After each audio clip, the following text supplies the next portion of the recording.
also need to change laws, and we also need a different perspective about the African Americans from a social and a political standpoint.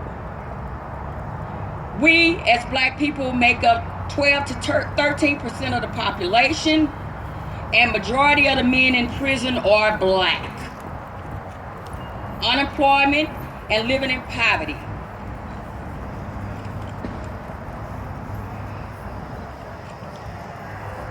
If this is the direction of humanity, then we're doomed.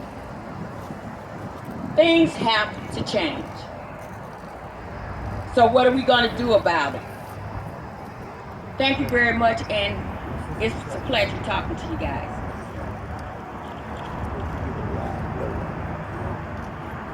Thank you very much. I told you, she has been a model of strength and courage, tenacity. She is focused.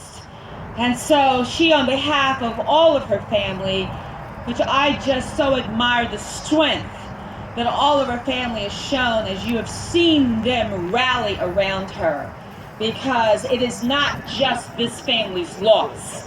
It is a loss for all humanity that Philando Castile was gunned down the way he was gunned down.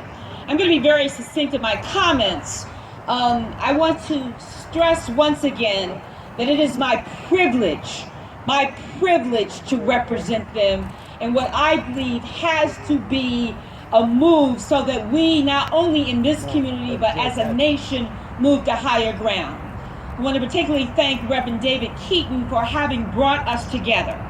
But I will tell you that my first response when I came to Ms. Castile's home was to hug her, not to greet her as Judge Hatchett, but to greet her, embrace her, and hug her as one mother to another.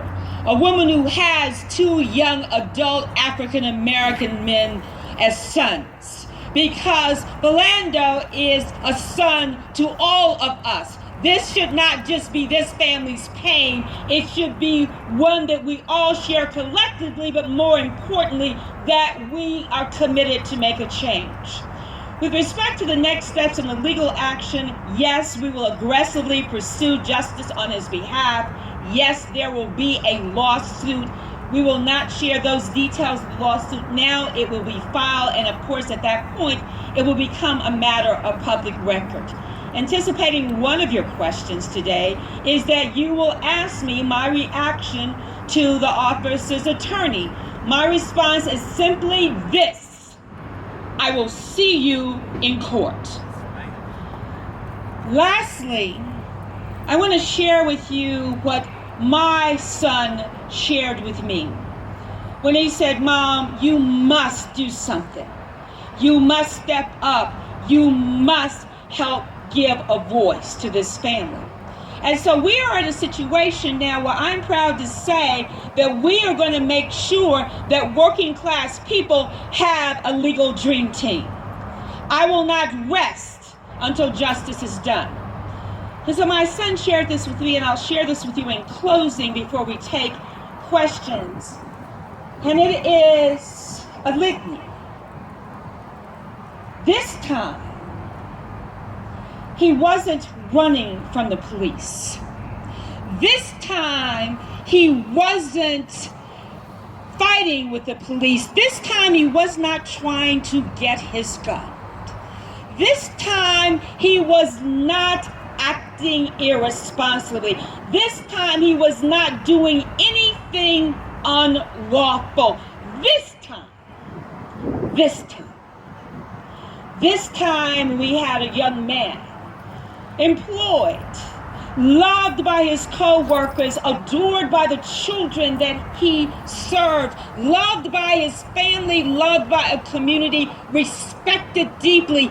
This time, we have a man complying with the police officer's directives. This time, ladies and gentlemen, we are telling you, must be the last time. With that, I'll open it up to questions.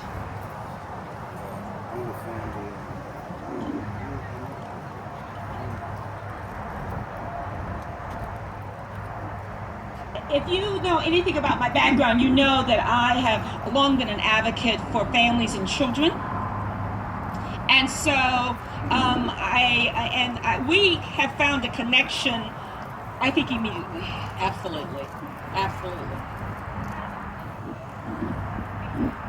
No, through Reverend David Keaton, who brought us together and for whom I'm very grateful.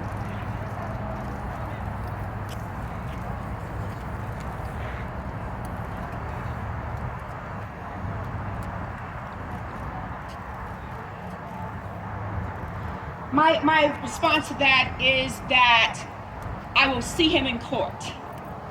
I don't know that. We don't have that evidence yet. We have met along with the Castile family. I was actually there. They were meeting with her to be of support with the lead investigator. That meeting has to remain confidential, as you might understand.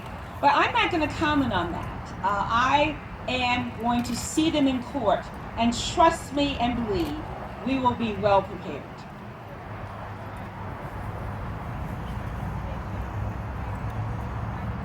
No, we will not depend on the BCA investigation independently.